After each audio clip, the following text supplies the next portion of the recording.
Les travaux qui vont débuter au printemps vont consister à alimenter le secteur de Robertsonville par le secteur de Thetford Mine. Donc, actuellement, c'est alimenté par des puits. Donc, avec la nouvelle réglementation, le gouvernement nous a demandé de mettre aux normes ces installations-là. Donc, il a été défini qu'on utilise l'eau de Thetford pour alimenter le secteur de Robertsonville. Donc, qu'est-ce qui va se produire? On va devoir installer un bâtiment qu'on appelle de surpresseur pas loin du centre industriel Smith, que tout le monde connaît, le coin Smith et de la Fine-Côte. Donc, dans ce bâtiment-là, il va y avoir des pompes assez puissantes pour amener l'eau ici jusqu'au réservoir qu'on situe actuellement, pour être après par la suite distribué dans le secteur de Robertsonville.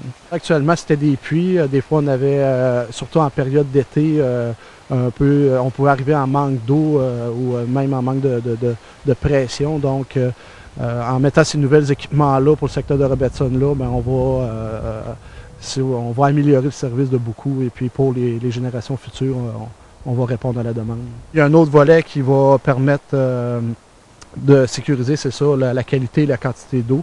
Mais aussi, on va permettre dans le secteur de Robertson industriel d'avoir une protection incendie adéquate là, pour les industries qui s'installent. Donc, une quantité et une pression suffisante là, pour rencontrer les normes de ces industries-là de Robertsonville adéquatement. On parle d'un investissement de tout près de 4,1 millions pour ce projet-là, qui est financé au moins à 50% par le gouvernement provincial. Mais ça demande un 2 millions pour les résidents de la ville de Thetford pour effectuer ces travaux-là. On a déjà fait les appels d'offres pour ce projet-là. On attend encore quelques autorisations du ministère de l'Environnement pour le projet.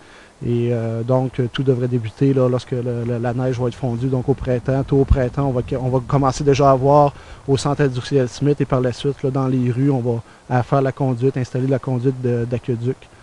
Jusqu'ici, jusque dans le secteur là, des réservoirs. On va démolir les réservoirs, les mettre aux normes, faire des nouveaux réservoirs plus à jour. Donc, et puis après ça, on va aller desservir le secteur industriel d'un autre aqueduc là, qui va permettre la sécurité incendie.